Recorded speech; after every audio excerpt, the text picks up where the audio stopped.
بسم اللہ الرحمن الرحیم۔ اہم ترین مسئلہ جو اکثر نمازیوں کی طرف سے پوچھا گیا ہے، آپ حضرات سے میں شیئر کر رہا ہوں کہ نماز میں سجدہ جو ہے یہ کیسے کیا جاتا ہے۔ تو یاد رکھیں کہ جب انسان سجدہ کرتا ہے، پاؤں کے حوالے سے مسئلہ ہے کہ اکثر لوگ سجدے میں جاتے ہوئے اپنے پاؤں کو اٹھا لیتے ہیں، عادت بھی ہوتی ہے اور شرعی عذر بھی اس میں ہوتا ہے۔ دونوں چیزوں کو میں آپ حضرات کے سامنے بیان کر دیتا ہوں۔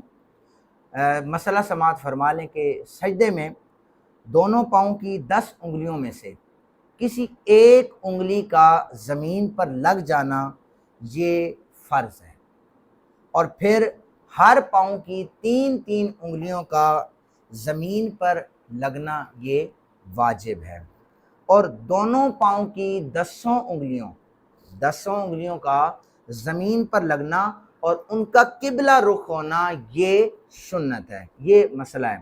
اگر کسی نے اس انداز سے سجدہ کیا کہ جیسے 3 انگلیاں ایک پاؤں کی، 3 انگلیاں دوسرے پاؤں کی، یہ زمین پر ان میں سے کوئی ایک بھی نہ لگی تو واجب جو ہے یہ چھوٹے گا، تو پھر سجدہ صاحب یہ لازم آ جائے گا۔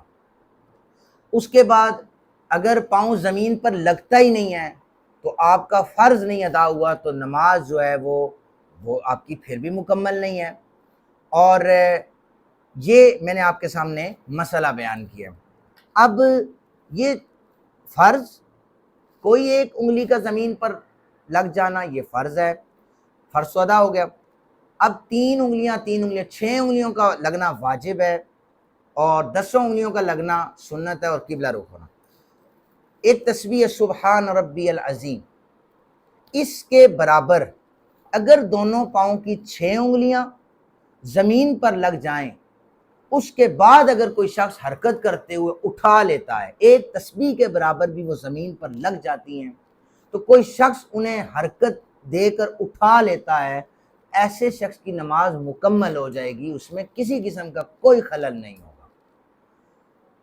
اس کے بعد چونکہ ایک تسبیح کے برابر تو لگی زمین پر، اکثر لوگوں کا ایک عذر ہے، وہ شرعی عذر ہے، اور میرے سامعین سے میں عرض کروں گا کہ پہلے آپ کسی پر انگلی اٹھانے کے بجائے، کسی پر فتویٰ صادر کرنے کے بجائے، سب سے پہلے آپ آ کر دیکھیں کہ ہو سکتا ہے سجدے میں جس نے اپنے پاؤں کو اٹھایا ہوا ہے اس کو کوئی بیماری ہو، یورک ایسڈ، کولیسٹرول کی وجہ سے انگلیاں موڑ نہیں سکتی، انہیں دبا کر پھر انہیں موڑ کر قبلہ رخ کرنا یہ بھی نہیں اکثر لوگ کر سکتے۔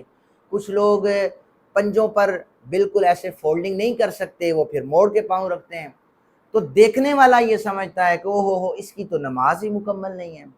تو مہربانی فرما کر پہلے حسن ظن کی طرف جایا کریں کہ ہو سکتا ہے اسے کوئی عذر ہوگا۔ اس کے بعد اس شخص سے جا کے آپ کنفرم کریں کہ بھائی جان آپ نے یہ سجدہ کیا ہے، تو سجدے کا جو بیسٹ طریقہ ہے وہ یہ ہے، تو آپ اس انداز سے کریں۔ اگر وہ آپ کو کہتا ہے جی ٹھیک ہے مجھ سے غلطی ہو گئی ہے، تو وہ غلطی آپ کی ایکسیپٹ کرے گا اور سجدہ اچھے انداز سے کرے گا۔ لیکن آپ یہ کہیں کہ جناب وہ بھی سجدہ صحیح نہیں کرتا، وہ بھی صحیح نہیں کرتا، تو یہ انتہائی غلط اور معیوب حرکت ہے۔ تو یہ مسئلہ میں نے آپ حضرات کے سامنے بیان کر دیا ہے۔ اللہ تعالیٰ سے دعا ہے اللہ تعالیٰ ہم سب کو فقہ کے مطابق مسائل سمجھنے کی توفیق عطا فرمائے۔ وما علینا الا البلاغ المبین۔